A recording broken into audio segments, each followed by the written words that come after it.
ये जीव विज्ञान के इंपॉर्टेंट 30 क्वेश्चन। तो चलिए स्टार्ट करते हैं। पहला क्वेश्चन है हमारा यहाँ पे, निम्नलिखित में से कौन सा कोशिका अंग पादप कोशिका में पाया जाता है किंतु पशु कोशिका में नहीं पाया जाता। तो यहाँ हमारा राइट आंसर हो जाएगा क्लोरोप्लास्ट। ये क्लोरोप्लास्ट में एक क्लोरोफिल नामक वर्णक पाया जाता है जिससे पौधे हरे होते हैं तथा इसमें Mg++ आयन पाया जाता है। नेक्स्ट क्वेश्चन में हम लोग चलते हैं। अपराधी को पहचानने के लिए फॉरेंसिक विभाग निम्नलिखित तकनीकी का प्रयोग करता है। तो इसमें से बताना है हमको कि कौन सी तकनीकी का प्रयोग फॉरेंसिक विभाग करता है। तो यहाँ पे हमारा राइट आंसर होगा DNA फिंगरप्रिंटिंग का।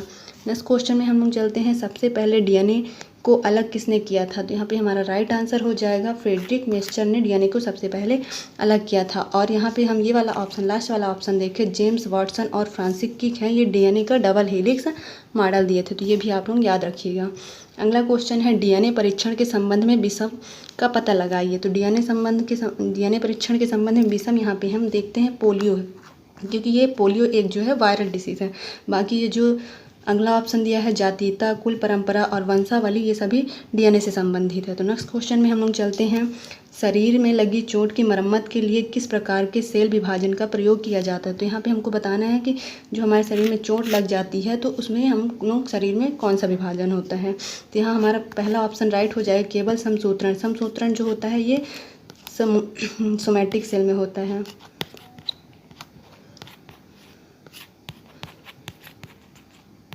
और इस विभाजन से जो मदर सेल में जितने क्रोमोसोम होते हैं उतने ही डॉटर सेल में क्रोमोसोम होते हैं।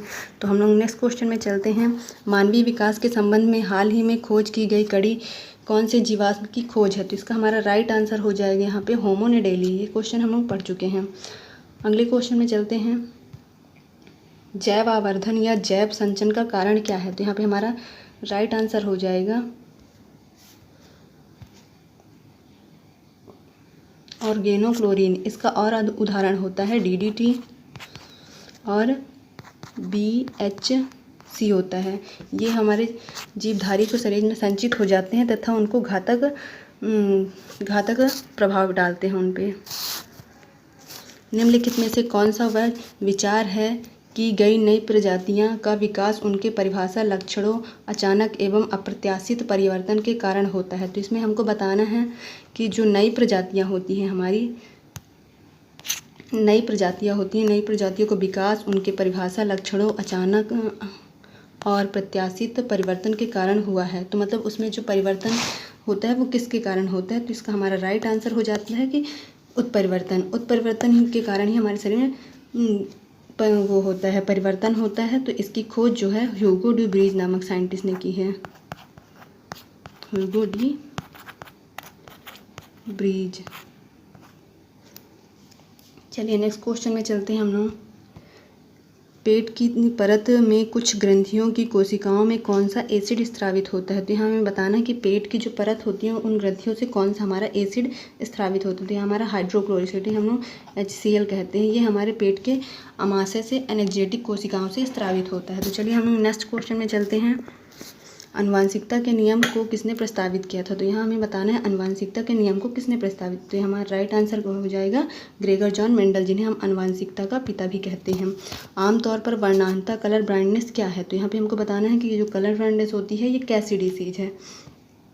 तो हमारा इसका राइट आंसर हो जाएगा एक आनुवांशिक प्रकृति। इसे हम लोग एक्स संलग्नता या फिर हम लोग इसे हरा लाल बीमारी भी कहते हैं। इसमें व्यक्ति हरा और लाल कलर में अंतर नहीं कर पाता है। तो नेक्स्ट क्वेश्चन में चलते हैं। विकास का सिद्धांत किसके द्वारा प्रस्तावित किया गया था। तो हमें बताना है कि विकास का सिद्धांत किसके द्वारा प्रस्तावित किया गया था, यानी किसके द्वारा दिया गया था ये विकास का सिद्धांत। तो हमारा हो जाएगा राइट आंसर चार्ल्स डार्विन। और इनकी एक पुस्तक है चार्ल्स डार्विन की ओरिजिन ऑफ स्पीसीज।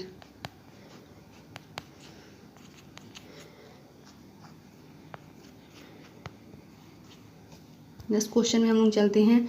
जीवन की मूलभूत इकाई क्या है। जीवन की मूलभूत इकाई यहाँ पे हमारा राइट आंसर हो जाएगा कोशिका है। ठीक है फ्रेंड, अब आगे चलते हैं हम लोग। इसकी खोज रॉबर्ट हुक ने किया था 1665 में।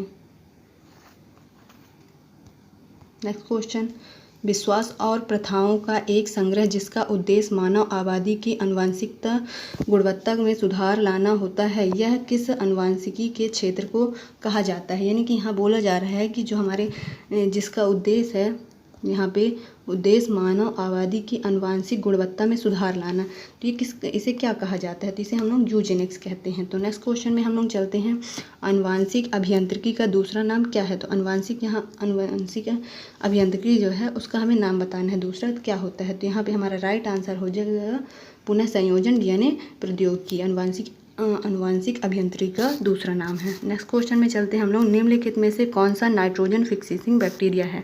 तो यहाँ पे हमारा राइट आंसर हो जाएगा राइजोबियम। ये होता है लेग्यूमिनेसी कुल के पौधों में पाया जाता है।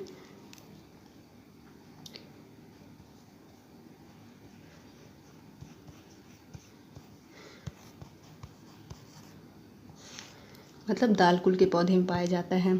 जब दूध खट्टा हो जाता है तो का उत्पादन होता है। जब दूध खट्टा हो जाता है तो किसका उत्पादन होता है, यहाँ बोला जा रहा है दूध खट्टा हो जाता है तो लैक्टिक एसिड, यहाँ दूध में हमारे लैक्टोबैसिलस बैक्टीरिया पाया जाता है जो हमारी लैक्टोज शर्करा होती है उसे लैक्टिक एसिड में बदल देता है। ठीक है ना। अगले क्वेश्चन में चलते हैं, दूध को दही में बनाने के लिए किस बैक्टीरिया का प्रयोग किया जाता है। अभी हम लोग इसकी बात किए हैं, कौन सा बैक्टीरिया है, लैक्टोबैसिलस। अगला क्वेश्चन है, निम्नलिखित में से कौन सा जानवरों का एक तीव्र वायरल रोग है जो मनुष्य में एक संक्रमित जानवर के काटने से फैलता है। तो इसका हमारा राइट आंसर क्या हो जाएगा, रेबीज जो होता है ये रैप्टोवायरस के कारण फैलता है।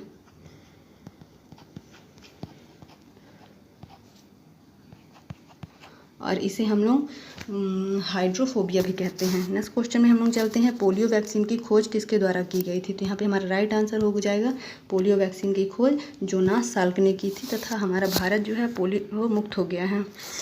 ओरल पोलियो वैक्सीन के द्वारा विकसित किया गया। तो यहाँ हमें बताना है कि ओरल पोलियो वैक्सीन होती है वो किसके द्वारा विकसित हुई थी, अल्बर्ट साबिन नामक वैज्ञानिक के द्वारा विकसित किया गया है। नेक्स्ट क्वेश्चन में चलते हैं हम लोग, कौन सी बीमारी दिल से संबंधित नहीं है। तो यहाँ हमें बताना है कौन सी बीमारी है जो दिल से संबंधित नहीं है। तो यहाँ हम देख रहे हैं एन्यूरिज्म, ये भी हमारी दिल से संबंधित बीमारी है। कार्डियोमायोपैथी ये भी दिल से संबंधित बीमारी है। और मायोकार्डियल रैप्चर ये भी हमारे दिल से संबंधित बीमारी है। ये तीनों हमारी हार्ट से संबंधित बीमारी हैं, लेकिन ये डिप्थीरिया कोरोनी बैक्टीरियम के कारण एक बीमारी होती है, ये मतलब बैक्टीरियल डिसीज है। जीका वायरस किसके द्वारा मनुष्य में संचारित होता है। तो हमारा ये इसका आंसर हो जाएगा कि जीका वायरस किसके द्वारा मनुष्य में संचारित होता है। तो ये हमारा राइट आंसर हो जाएगा मच्छर। भ्रूण के मस्तिष्क को नुकसान पहुंचाने वाला जीका वायरस द्वारा वाहन होता है। तो यहाँ पे बताना है कि जो भ्रूण के मस्तिष्क है तो भ्रूण के मस्तिष्क को जीका वायरस किसके द्वारा संचारित होता है। तो ये अभी हम लोगों ने पढ़ा है मच्छर द्वारा संचारित होता है और ये बच्चों भ्रूण के मस्तिष्क को प्रभावित करता है।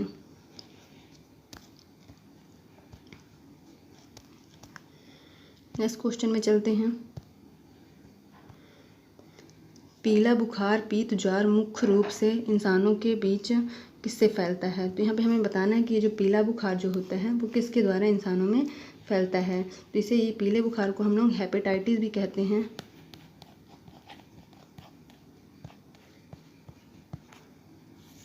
यह एक वायरल डिसीज है जो हमारे शरीर में मच्छर काटने से फैलती है। नेक्स्ट क्वेश्चन में हम लोग चलते हैं, चेचक के टीका किसने प्रदान किया था। तो चेचक का टीका किसने प्रदान किया है। तो ये हमें बताना है कि यहाँ पे चेचक का टीका किसने हमको प्रदान किया है। तो यहाँ पे हमारा राइट आंसर हो जाएगा option A, Edward Jenner. Next question में हम लोग चलते हैं, कौन सी बीमारी दिल से संबंधित नहीं है। ये हमारा रिपीटेड क्वेश्चन है, डिप्थीरिया हम लोग पढ़ चुके हैं अभी। नेक्स्ट क्वेश्चन में, एक जीवाणु संबंधी रोग है। तो यहाँ पे हमें बताना है एक जीवाणु संबंधी कौन सा रोग है। तो यहाँ पे हमारा राइट आंसर हो जाएगा उपदंश ये सिफिलिस होता है। ये हमारा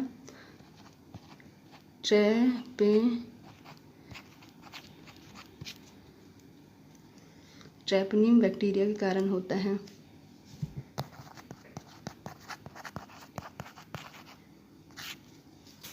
नेक्स्ट क्वेश्चन है हमारा, मानव में बैक्टीरिया के संक्रमण का सबसे आम इलाज क्या है। तो मानव में बैक्टीरिया का सबसे आम इलाज क्या है, एंटीबायोटिक। एंटीबायोटिक से ही हमारे जो जीवाणु से कोशिका बनाई जाती हैं, यही एंटीबायोटिक औषधि का प्रयोग करके बनाया जाता है एंटीबायोटिक। निम्नलिखित में से कौन सा जीव जठरांग संबंधी संक्रमण पैदा करने वाला एक जल जनित रोग है? तो यहाँ हमारा राइट आंसर क्या हो जाएगा? यहाँ पे हमारा हैजा हो जाएगा। यह हैजा जो होता है हमारा, ये जो होता है विब्रियो क्लोरी नामक वायरस के कारण फैलता है। तो ये हमें ध्यान रखना है, ठीक है ना फ्रेंड्स। और रेबीज तो रेब्डो वायरस के कारण फैलता है। और ये जो निमोनिया होती है फेफड़े की बीमारी है। तो ठीक है फ्रेंड्स, अगर आपको